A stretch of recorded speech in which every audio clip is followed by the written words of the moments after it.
Estás escuchando Yacht Financiero con Guillermo Willy Laborda.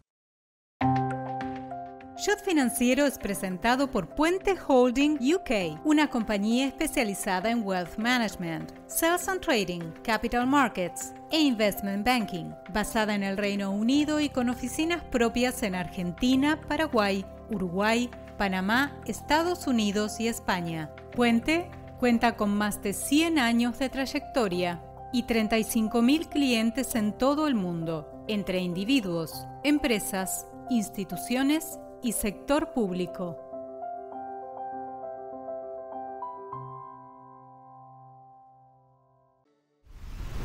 Propósito, actitud, resultados. Liderazgo modo Geneia.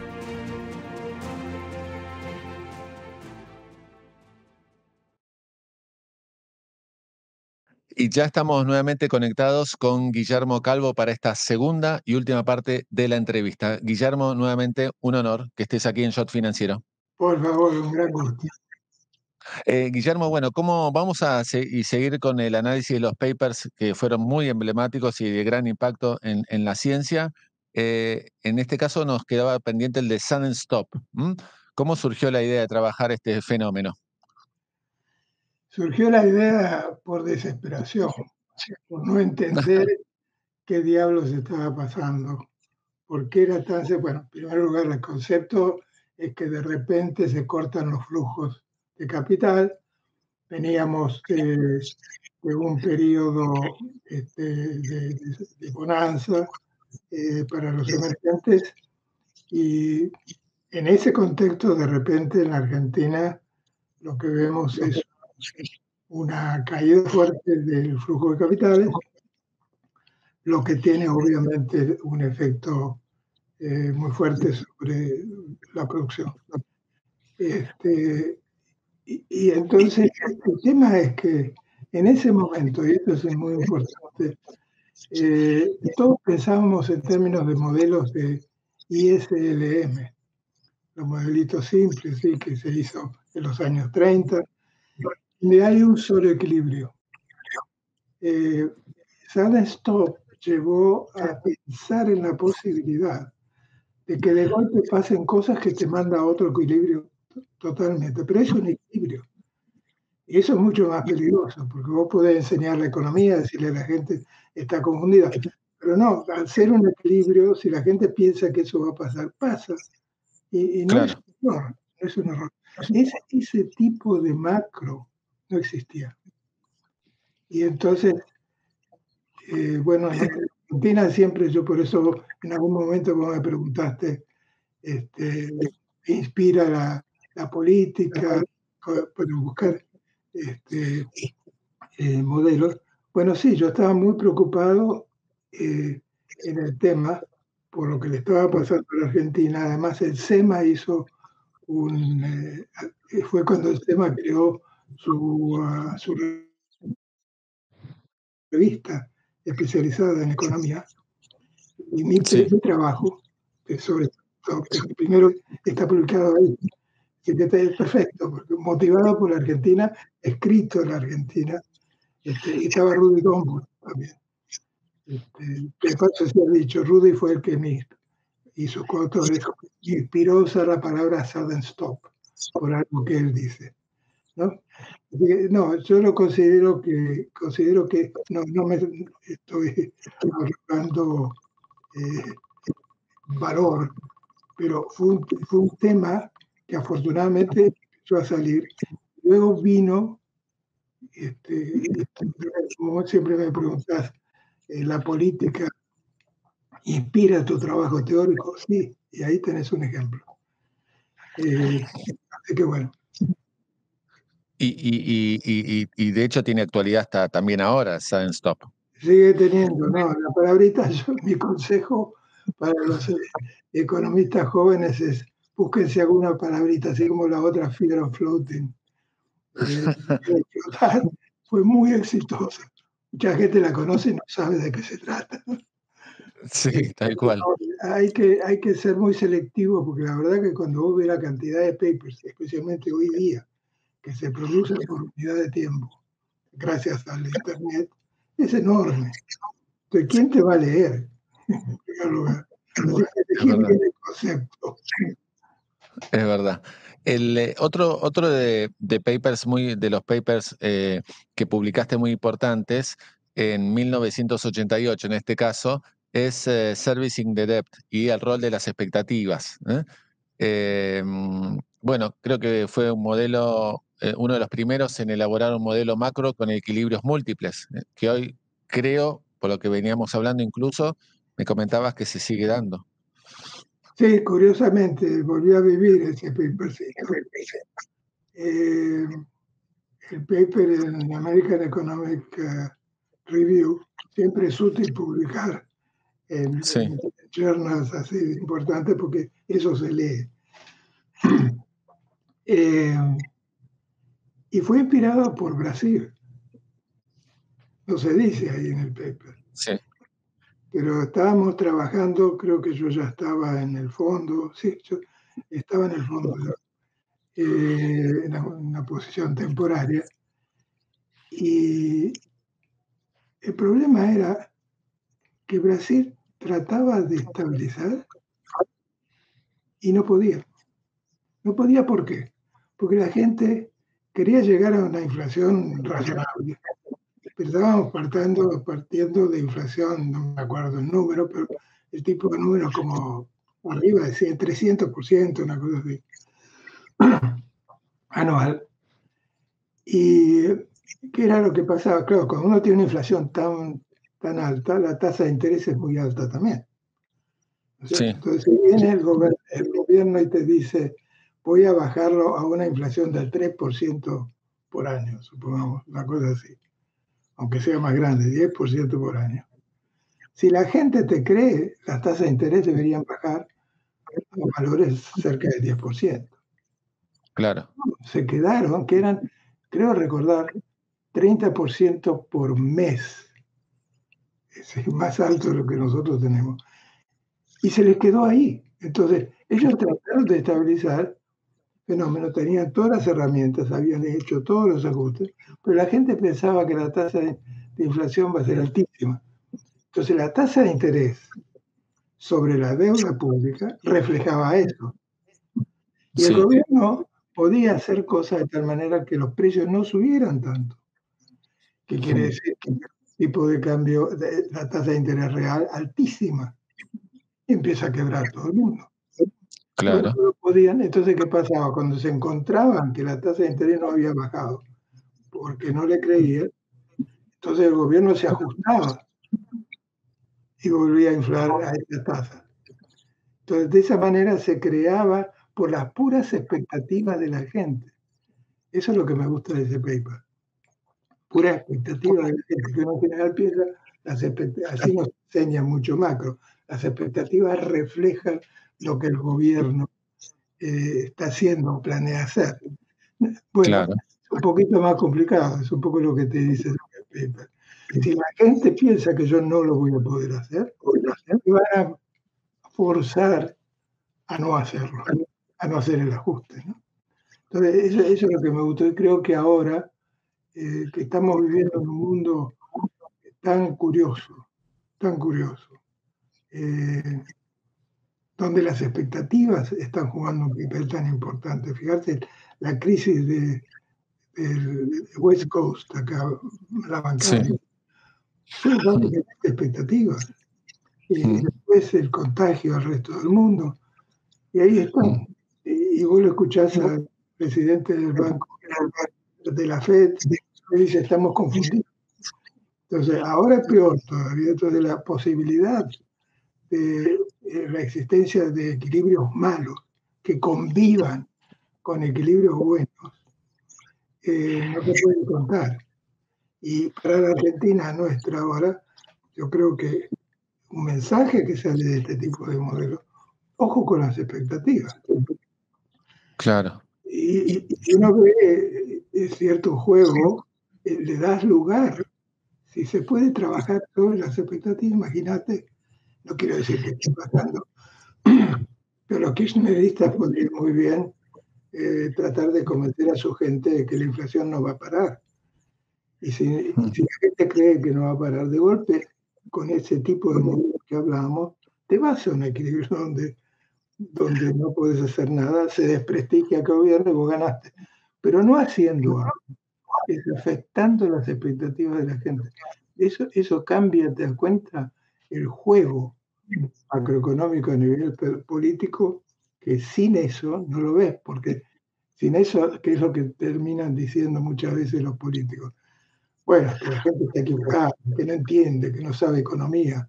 No, podría saber muy bien economía. Entiende un paper en el American Economic Review.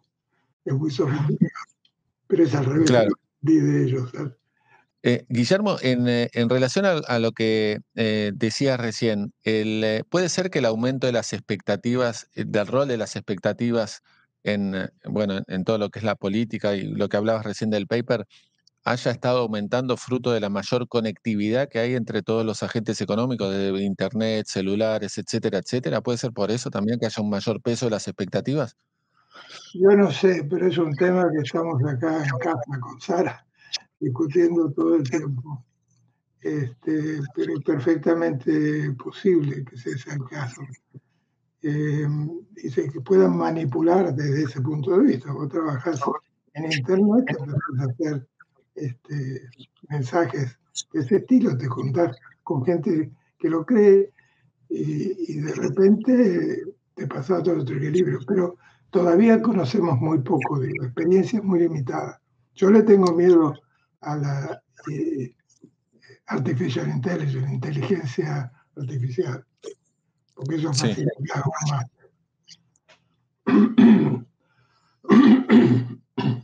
Ok. Guillermo, siguiendo ahora con los papers, vamos a hablar y pasamos a otro paper emblemático que es El miedo a flotar, The Fear of Floating, con Carmen Reichardt, ¿no? Bueno, creo que hicieron ambos un trabajo espectacular, ¿no? ¿El título se te ocurrió a vos? Porque también es otro título que tiene mucho gancho. Sí, curiosamente había un libro de moda en ese momento que era The Fear of Flying, el miedo a volar. Y el libro era muy sexy. Eran las cosas que hacía algún personaje, para no entrar en detalles, cosas sexuales que pasaban mientras estabas en el avión. Y de alguna manera se hizo muy famoso. Y cuando empezamos a jugar con la idea de Fear, veíamos el problema que después lo vamos a discutir un poquito más, me saltó el nombre Fear of Flying. Tuvo un impacto inmediato, ¿no? Una vez que publicaste el paper. Sí, te digo una cosa, es interesante, porque es un paper eminentemente empírico. Empezó por la sospecha de, mirá, a los países no les gusta flotar. El fondo vive, y estábamos en el fondo cuando escribimos ese paper, el fondo vive hablando que los países tienen que flotar, pero no flotan. ¿Y dónde podemos ver que no flota? Bueno, no encontramos.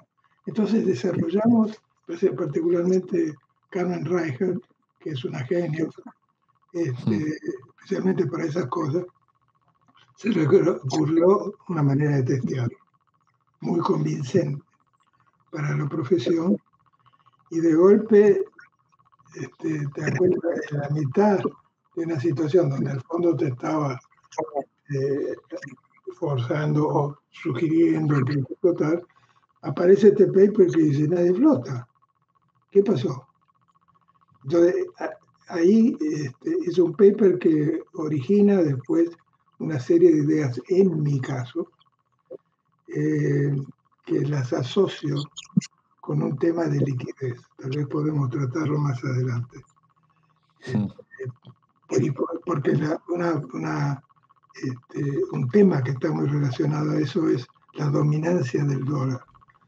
Porque si hubiera una dominancia del dólar total, fácil, o tratarían de fijar los precios en dólares cuando comercian en el exterior. Y eso es básicamente lo que pasa. ¿Sabes? Mirá, ahora ya el fondo lo ha estudiado, con Gita Copina, por ejemplo, que está a cargo de investigaciones y otras cosas, ya bien claro que hay un montón de eso. La dominancia del dólar como bien de cambio o como unidad de cambio. Y claro, y si eso te pasa, entonces nadie quiere flotar contra el dólar. Entonces hay que entender por qué el dólar es dominante. Es un tema en lo que yo he estado trabajando. Y pienso todavía que es un tema central que de paso se ha dicho, lo anticipó Keynes. En un párrafo que yo descubrí, es el único en el libro que habla de ese tipo de cosas, pero es un párrafo genial que me llevó a mí llamarlo The Price Theory of Money. En vez de Money Theory of Prices, que es Quantitative Economics,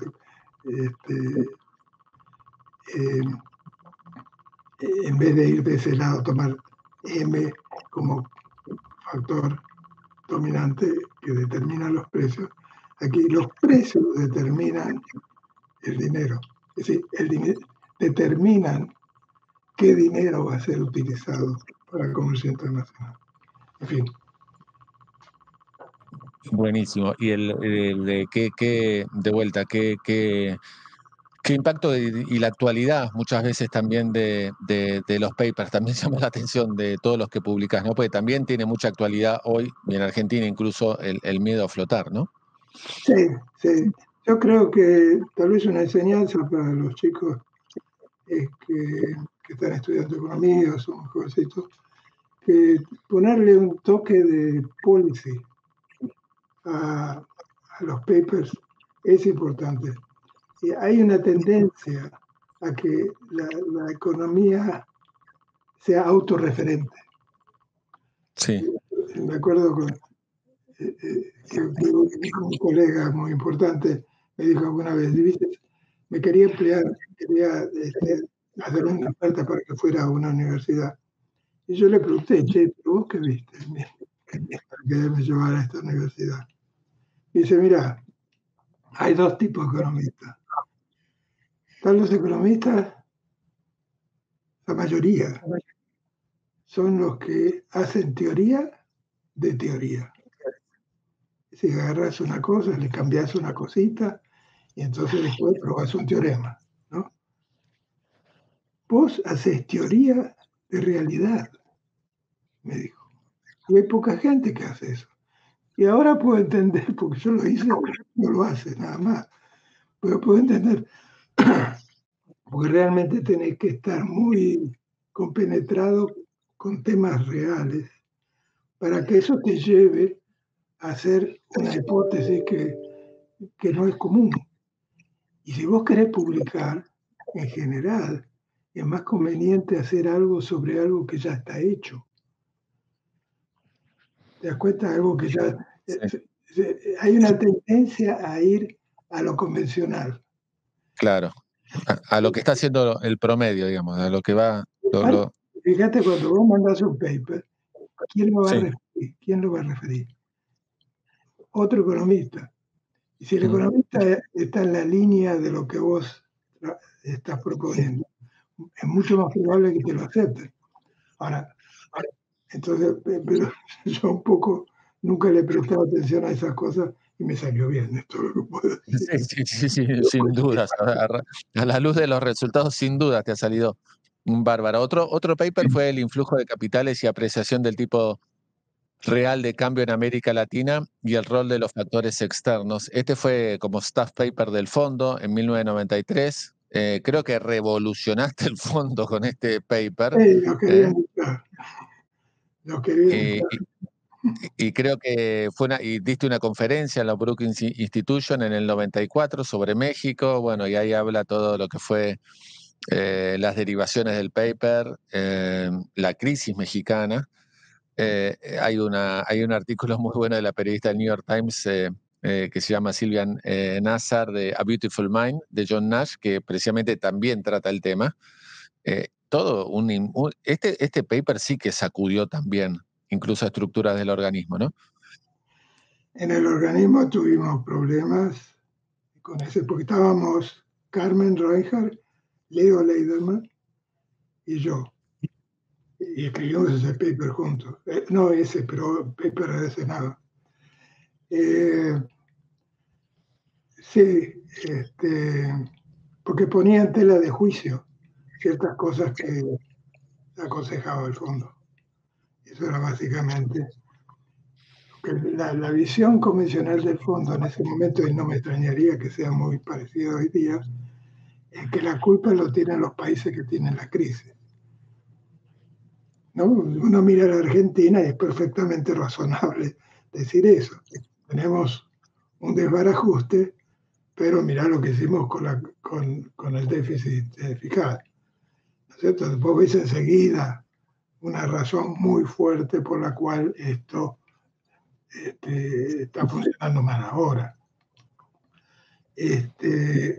Pero no le daban lugar a el fondo la posibilidad de que un país tuviera problemas, no por lo que hizo, sino por lo que pasa en el mundo.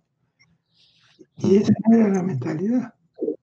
Cuando yo empecé a hablar de eso, que yo estaba en el departamento de investigaciones,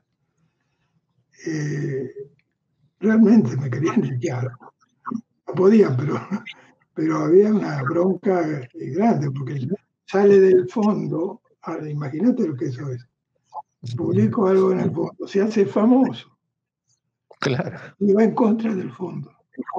Después me fui, porque después de ahí me fui a Maryland, pero cuando realmente se vio que tenía razón. Sí, porque después vino la crisis mexicana. Claro. Y ahí, etcétera. Así que, sí, eso, yo diría que me siento satisfecho con que eso haya tomado vuelo, porque es una cuestión que la seguimos viviendo ahora. Entonces, los países tienen que hacer cosas no solo para que dentro de entre casa, para arreglar los problemas de entre casa, digamos, sino que es muy importante estar preparado y estar atento a lo que está pasando en el mundo ahora. Y hoy día, os vuelvo a repetir lo que decía antes, por eso yo estoy muy obsesionado con el tema de liquidez, ¿sabes? Porque la liquidez no es un bife. La liquidez es una cosa abstracta que nadie come, no te sirve para producir nada, pero si no tenés liquidez no puedes hacer nada. ¿Y quién la crea? ¿Y cómo se crea? ¿Y cómo se rompe? Y ya estamos viendo ya desde el 2008. Claro, ¿y por qué monto se crea? Enormes los montos. La liquidez en Estados Unidos creció una barbaridad y los precios no, porque la gente tenía hambre de liquidez. Y de golpe tenés ahora un problema de inflación en Estados Unidos que yo creo que no es serio, pero de todas maneras, por eso hay tanto desconcierto acá. Bueno, no quiero sacarte del tema, etcétera, pero para mostrar que ese tipo de cosas hoy que salieron eran muy controversiales en ese momento con nosotros, porque para nosotros era más o menos, al salir eso del fondo, si no hubiera pasado nada que lo justificara, digamos, empíricamente, hubiera sido una especie de, les hacía mucho ruido y les afectaba todas los planes de estabilización que estaban dando vueltas. Y ahí hay un punto de prueba, de hecho, estructural que es interesante sacar. Y es que cuando uno trabaja en academia, te felicitan si tenés ideas originales. Publicar puede ser un problema de todas maneras, pero al final de tu carrera, después la gente mira para atrás y dice, eso fue original. Y te dan tenure, por ejemplo, algunas te suben el sueldo. En instituciones como el fondo, por su naturaleza, que son burocráticas, ser creativo es peligroso. Porque va a empezar a escribir, te dan un outlet, como era el Staff Papers, y pum, salió un paper que cuestiona al fondo. Entonces yo me di cuenta que ahí había una diferencia importante. Y eso creo que al final me llevó a decidir a tomar la oferta que tuve de Maryland. No quería Claro, esto en mi vida. pero que me imagino igual qué experiencia, bueno, y sobre todo que te había llevado Jacob Frankl, ¿no? Al Fondo Monetario. Habías ido con... Así es, lo conocí a Jacob cuando fui a reemplazar a Bob Lucas en Chicago. Y bueno, nos hicimos amigos muy rápidamente. Es un tipo bárbaro. Y lo nombraron jefe del departamento de investigación. Y ya nosotros estábamos escribiendo un paper y ya nos conocíamos bien intelectualmente, digamos. Y entonces, bueno, me ofreció ir al fondo. Y primero fui por un tiempo corto, pero imagínate ahí cuando cae el muro de Berlín. Claro. Y el fondo me dijo, ahí tenés aviones de primera clase, asientos de primera clase para ir a todos los países que vos quieras, a ver qué diablos pasa. Y era yo decía, bueno, me voy a Polonia y ya tenía los contactos, los contactos del fondo, imagínate. Uno podía entrar en montones de lugares, aún en ese periodo de transición, ¿no? La Unión Soviética al principio andaba funcionando de alguna u otra manera. Pero fue vivir, ¿te das cuenta lo que es vivir la transición esa? Un experimento para mí, exponerse a eso, la fortuna, que yo vivo hablando de mi suerte, ponerlo a eso, alguien ahí que es un teórico, porque yo no había hecho, y en general no hago trabajo empírico, lo hago con colegas, pero yo no, mi fuerte no va por ahí. Y tener la fortuna de ir a Polonia, ir a Rusia, ir a la China, cuando yo quería. Fue muy afortunado. Guillermo, antes de pasar a tu carrera post-FMI, último paper, que encima tiene mucha actualidad con Argentina una vez más, los peligros de la esterilización, que lo escribiste en 1991, en el cual llamás la atención sobre la entrada de capitales y los efectos negativos que pueda tener a mediano plazo, porque en ese paper destacás que esterilizar puede llevar a endeudarse emitiendo deuda cada que no sea sostenible y provoque después un fuerte aumento de la tasa de cambio a futuro. Claro, con eso, si vos lo pones así, está rompiendo una convención del fondo. Subir la tasa de interés, fíjate, nos están diciendo ahora también. Sí. Y lo que en mis ejemplitos, yo digo, ojo, puede haber situaciones perfectamente razonables. No soy un loco que te vengo a romper al fondo, pero me preocupa que de golpe para defenderte te terminas hundiendo. ¿Y por qué? Porque subir la tasa de interés real y después la tenés que pagar. Exacto. Y entonces ahí vienen problemas. Es tan simple como eso, había que ponerlo juntitos, ¿no? Hacer la matemática bien, pero sí, obviamente. ¿cuál es el bottom line? Es eso. Y eso es un tema muy relevante en este momento todavía en Argentina, ¿no? Todavía sí, en Argentina en los últimos años también ha sido de mucho impacto el tema de la esterilización. Claro. Exactamente. Guillermo, ¿cómo vamos ya y entramos en tu etapa post-Fondo Monetario? ¿Cómo llegás al Banco Interamericano de Desarrollo? Mira, todas mis historias, todas mis transiciones son inesperadas. Y por eso digo, eso es suerte, Willy. Eso es claramente suerte. No me estoy tratando de minimizar. ¿Qué pasa? Yo lo conocí a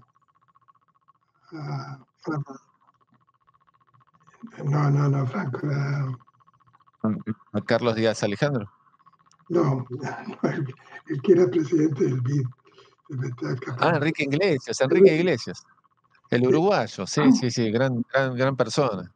Absolutamente. Y Enrique yo lo conocía, él era amigo, muy amigo de Carlos Díaz Alejandro. Y un poco como yo era amigo de Carlos Díaz, bueno, después él falleció, ¿no? Pero eso estableció una relación con Enrique. Y resulta que se le había ido el chief economist del BID y tenían que buscar otro, y había encontrado otro, un mexicano. Pero el mexicano de repente le ofreció una posición más tentadora en México. Y andaba ahí Enrique medio desesperado tratando de irme. Y me dijo, no querés venir, vos venís, hacé lo que quieras. Le digo, bueno, con esta oferta, ¿quién se va a negar? Y además él es un tipo extraordinario, muy buena persona. Así que así como terminé ahí primero, por un tiempo corto iba a ir, pero después, al fin estuve como 10 años, con un grupo que es de lo mejor que ha tenido el BID, que pude armar afortunadamente, o por ejemplo con Alejandro Izquierdo, que de vez en cuando da charlas ahí en Buenos Aires, gente muy buena, y ahí es donde entonces tuve la fortuna de tener gente como Alejandro Izquierdo, que es muy buen econometrista, y empezarle a mirar más de cerca el tema de Sudden Stop.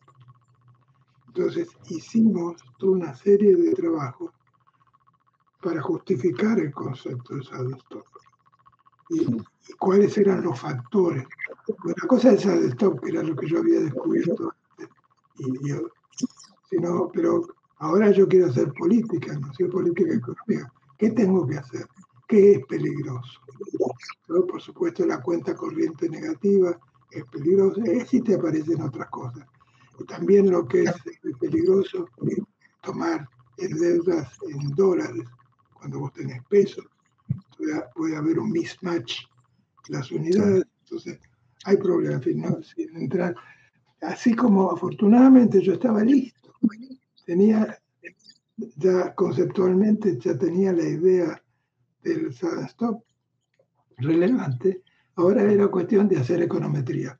Yo no soy bueno para econometría, gente que me rodeó excelente, y nos complementamos muchísimo, y esos papers se ven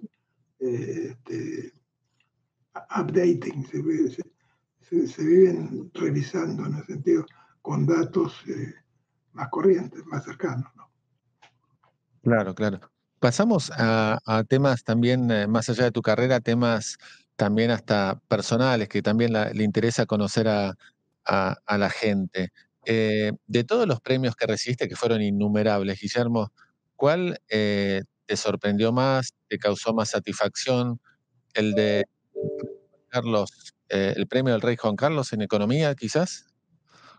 Sí, se me tomó el primer premio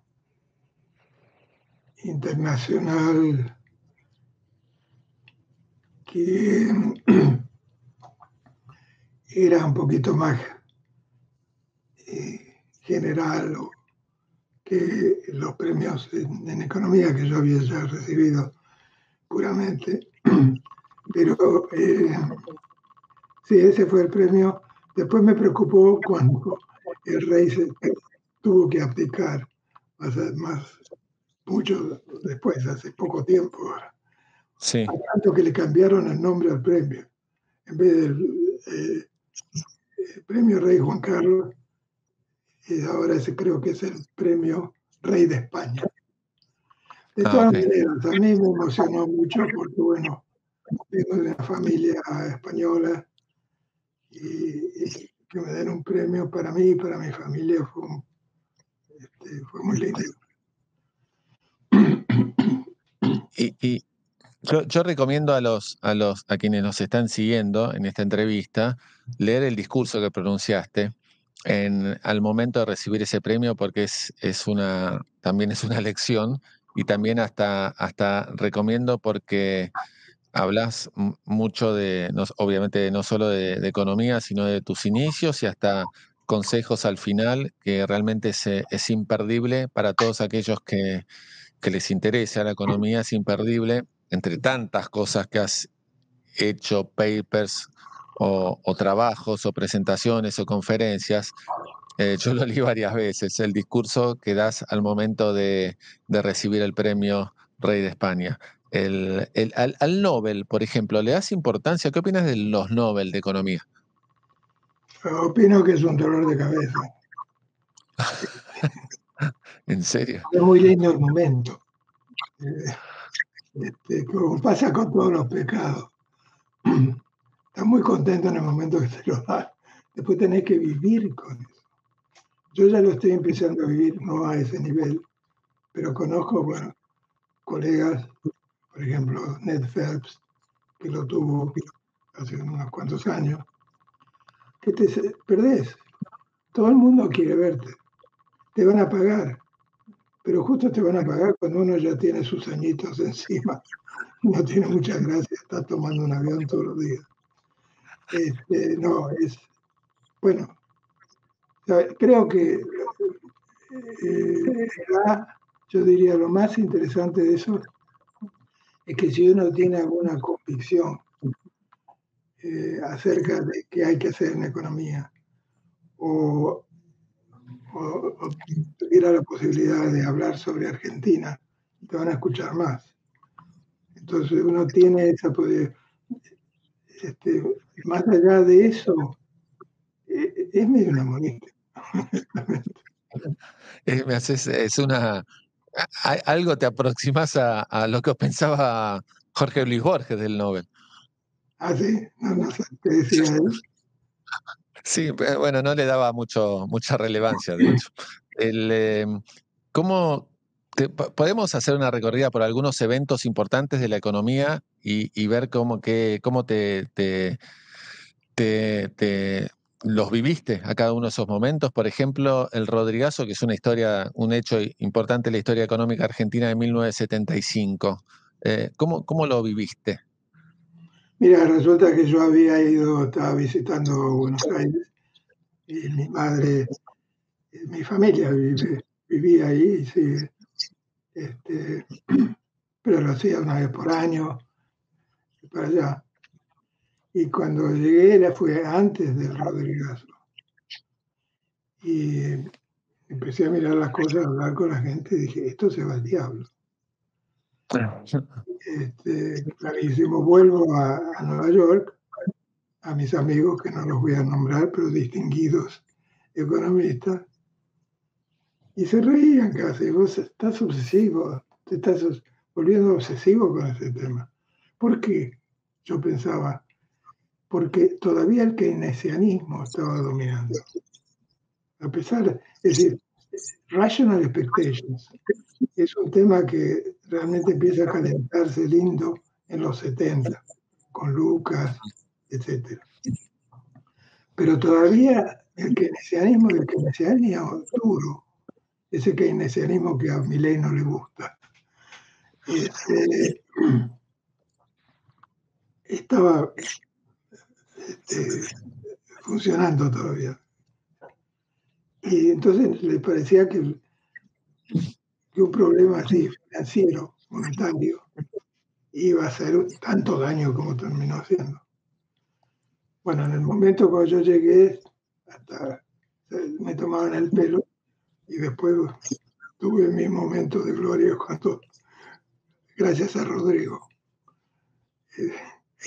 Pero era algo que en la academia no te lo veía como un problema.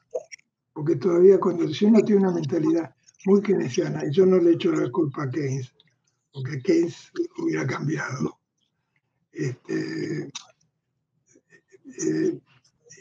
Era inconcebible que una cuestión de simplemente por emitir más dinero se rompa una economía. Que hubiera inflación podría ser, pero que haga daño realmente estructural no se veía.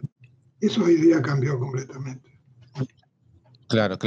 Vamos a otro evento. La hiper argentina, la hiper, la primera del 89, también Fue un episodio también traumático en la historia económica argentina y bueno, que también seguramente viviste, aunque de lejos la viviste.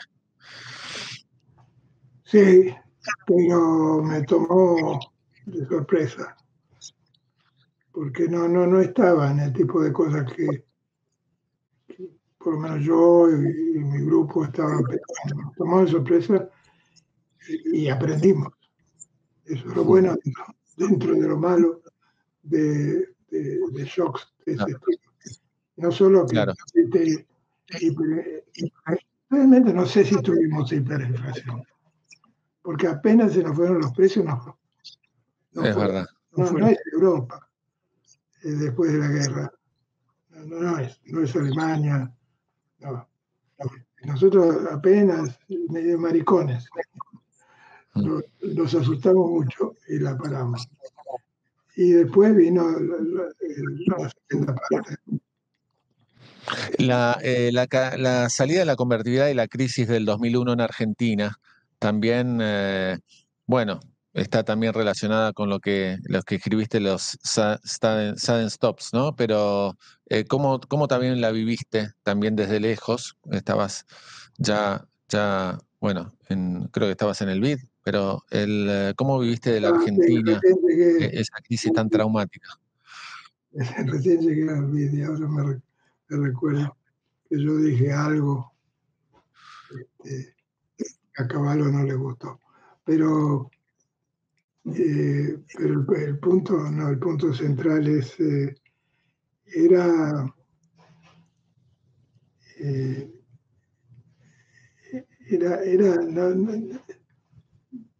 medio, digamos, la crisis, las crisis tienen una característica, uno las puede hoy día más anticipar. Sí. Pero como son cosas que pasan puntualmente, la econometría no te sirve. Uno necesita una muestra grande para eso.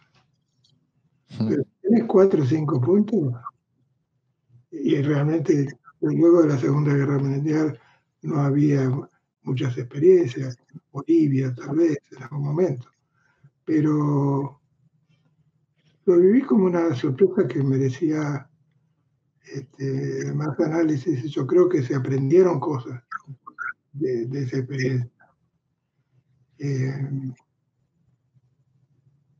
Pero no sé cuánto. Es decir, porque hicieron ciertas cosas que no funcionaron, que hizo mucho daño, pero se dejaron de hacer otras que algunos de nosotros estábamos discutiendo en ese momento. Que yo no sé, si tuviéramos un episodio como ese, ¿qué le aconsejo? Bueno, no hacer lo que hicimos en ese momento, pero ¿qué otra cosa? Claro. Cuando me falta como científico, es como vos vas al médico y el médico te queda la radiografía y no anda la máquina. No la tengo, por eso me quedo ahí, que no sé, y finalmente lo que termina pasando con eso, que me preocupa mucho, de esta crisis, mira, es interesante el tema, se me está ocurriendo ahora en esta conversación, y es que como no hay lugar para trabajo científico, por lo que acababa de decir, que son puntitos, ¿no es cierto? Se presta mucho a la politiquería. Entonces vos lo agarrás a Cavallo y decís, no, este tipo que hizo esa cosa no sirve para nada, no es que nos mandó el diablo.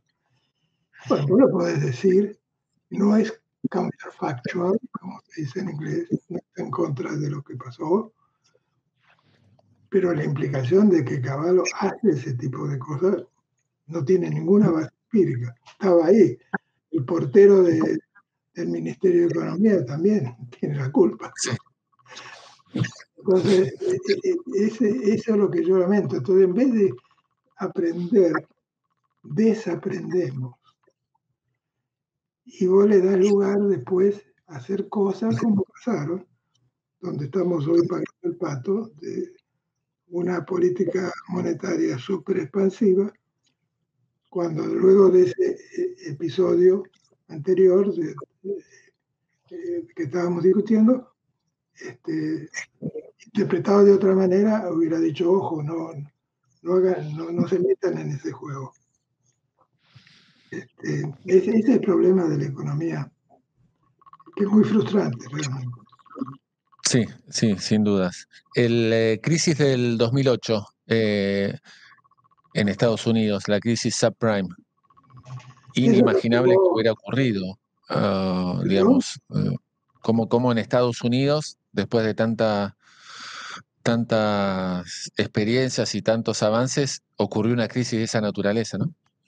Sí, y además que hasta ese momento esas cosas le pasaban a los subdesarrollados o a los emergentes, como se llama ahora. Entonces, ¿cómo puede ser? No, fue algo que apenas salta eso. Yo hice un paper que no lo publiqué, donde mostré que todos los países europeos, incluidos Estados Unidos, pero especialmente los europeos, habían tenido Sandstop. Sandstop, que fue una idea asociada con los emergentes, al poco tiempo que revienta la cosa del 2008, ese problema tremendo de liquidez, encontrar los mismos fenómenos que de los emergentes. Antes pensábamos que eran dos mundos. Lo que tenían que hacer los emergentes era emerger bien. Ahora resulta que el mandamás de los que se portaban bien, el número uno de los que se portaban bien en Estados Unidos, es la fuente de la crisis. ¿Y cómo puede ser que de repente la gente, cómo ocurre eso?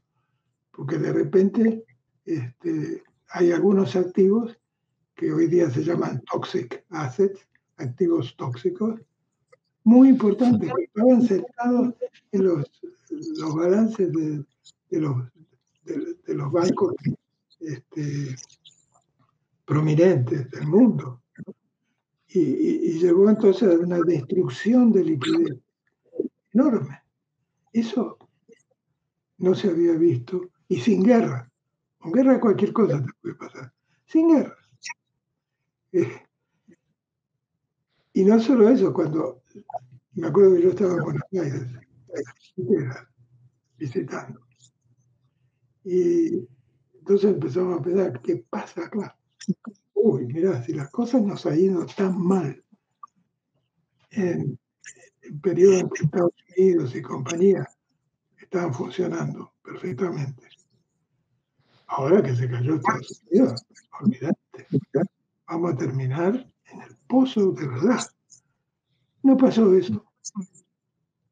Nosotros salimos más rápido que el resto, que los avanzados. Podemos discutir por qué, pero eso fue una experiencia. Yo aprendí muchísimo de eso y sigo aprendiendo. Porque ahí debe ser, lo interesante es, hablábamos que la liquidez no es un bife. El problema que estábamos, que de golpe la gente decidió los activos que emiten ciertos bancos son malos. Y no es un bife, directamente de liquidez. Entonces lo podía reemplazar con Open Market Operations, cosas por el estilo. Y se intentó, se puso un montón de plata en el mercado.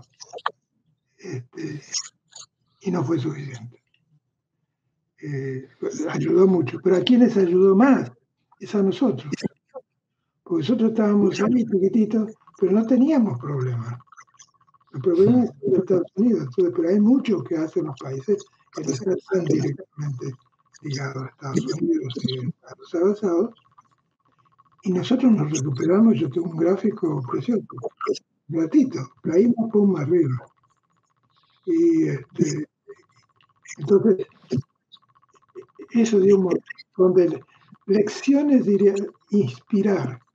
A mí me inspiró a pensar en ese tema que te mencioné antes, en la dominancia del dólar, etcétera. El hecho de que, como el dólar se siguió creyendo en el dólar, la política de expansiva del dólar y el euro, pero básicamente la política expansiva de Estados Unidos. Contrariamente a lo que nos pasa a nosotros, cuando tenemos problemas, yo siendo muy poderoso. Ahora, el problema estructural estaba en la Argentina, estaba en Estados Unidos. Nosotros en la Argentina y otros emergentes no teníamos un problema estructural. Entonces, ¿qué pasó? Que la plata que se emite para facilitar la liquidez en Estados Unidos dice, pucha, acá esto está muy confundido, confuso. Voy a los emergentes. Y eso pasó. Entonces nos dieron una ayudita enorme, hasta el punto que los que tuvieron crisis de verdad fueron los avanzados.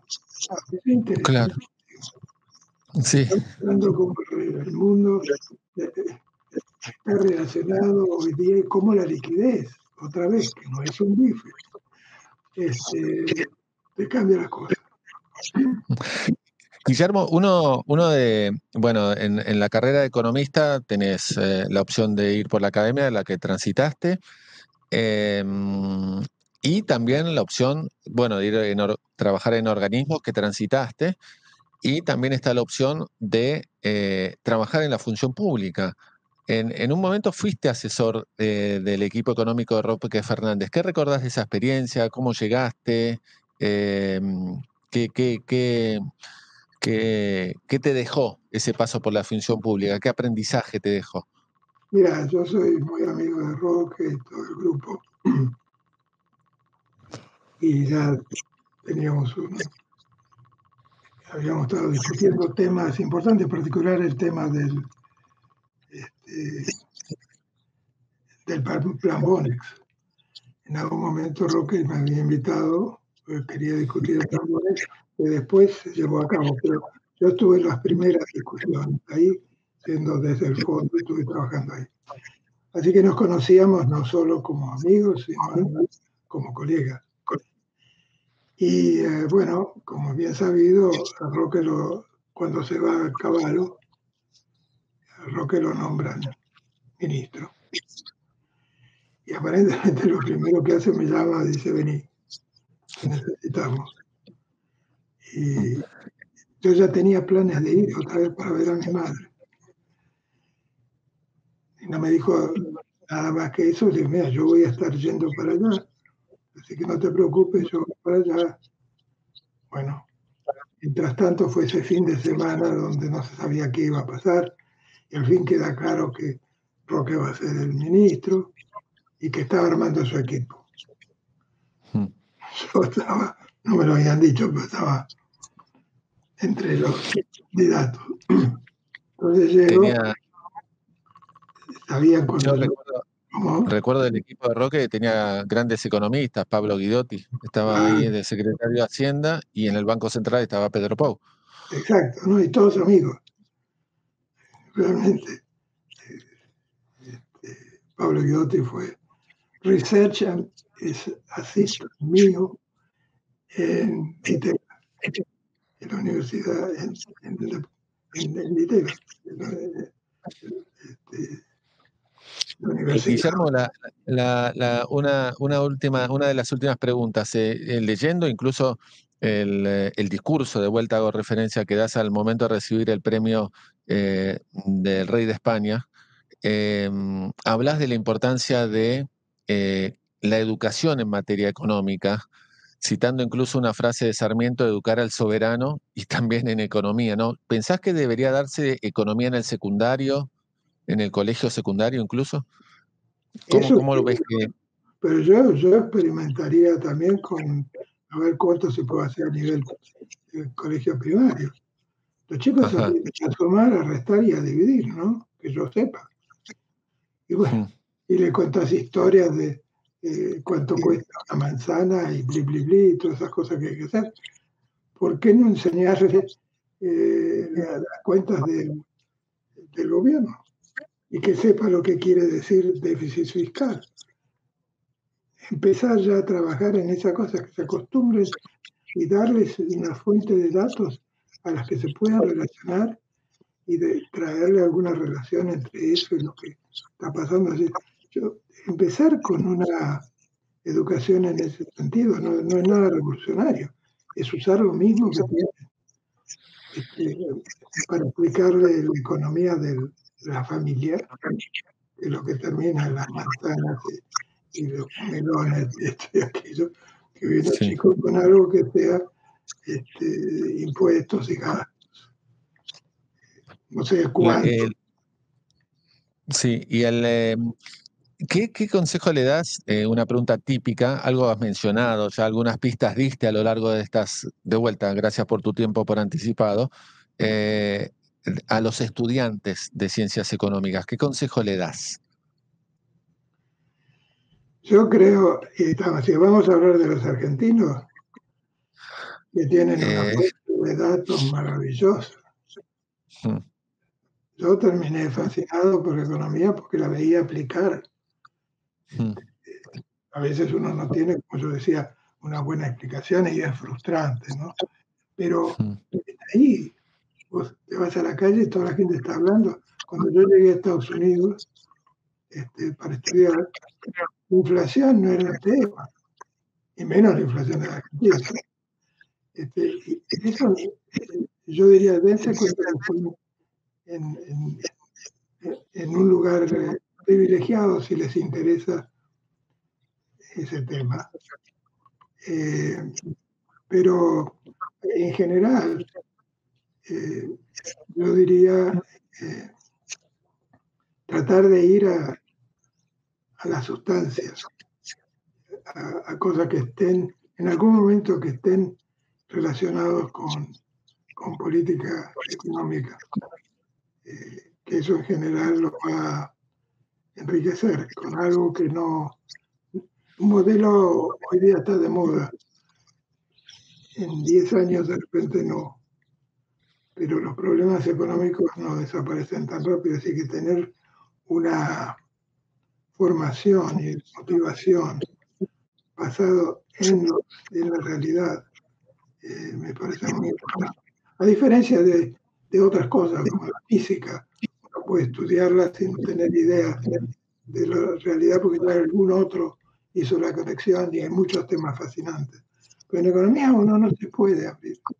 Te salís y el rato está hablando como podría hablar un fulano que no sepa nada de economía, con la ventaja que uno tiene cierta formación. Pero si perdés el contacto con la realidad, vas a hacer una economía que no es respetado, se usa matemáticas, son tecnicismos que no necesariamente llegan muy lejos. La última pregunta relacionada, Guillermo, con la enseñanza de la economía, profesores. ¿Pensás que la inteligencia artificial va a terminar reemplazando a los docentes? En algunas cosas, evidentemente. Yo la estoy usando todo el tiempo.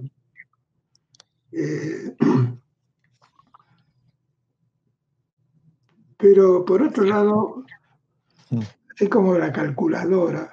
Uno decía, bueno, los chicos no van a saber dividir.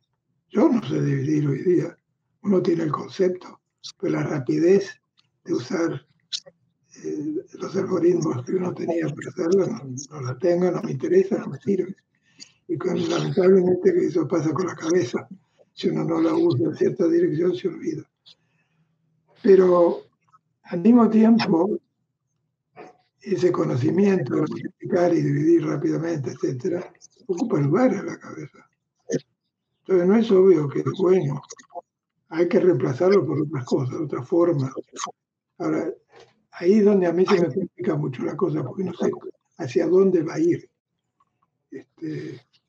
Porque cuando ya te salís de la cosa puramente mecánica, como lo que te enseñamos, que dependes de la mecánica, dependes de la memoria, nada de eso necesitas mucho. Yo con mi computadora meto todo lo que yo sé en la memoria de la computadora, así que realmente todas esas cosas se están depreciando. Y los próximos chicos no lo van a necesitar. La pregunta es qué van a hacer con ese tiempo libre y espacio libre en la cabeza. Yo creo que es un problema para pensar, pero no es mi métier. Sin dudas. Guillermo, Te mandamos de aquí, todos los que hacemos Shot Financiero, un gran abrazo. Realmente no sabes lo importante que es esta entrevista para nosotros. Un beso a Sara. Y de vuelta, simplemente mil gracias por todo lo que hiciste en el campo académico y a nivel personal. Al contrario, fue realmente un gusto tener esta conversación contigo, que se sale de lo estrictamente profesional, pero a mí me gusta porque hemos tocado otros temas de los que yo no soy experto, pero de todas maneras que espero que ayude a relacionarnos, a mí en particular, con el resto de la gente que no es muy economista. Y vea cómo el economista puede meterse en problemas que a ellos les interesa también. En fin, no pretendo yo hacer ninguna diferencia, pero me gusta mucho el espacio, el ámbito en el que tus programas se mueven. De vuelta, mil gracias. Un gran abrazo, Guillermo. Igualmente. Felicitaciones. Hasta la próxima. Estás escuchando Yacht Financiero con Guillermo Willy Laborda.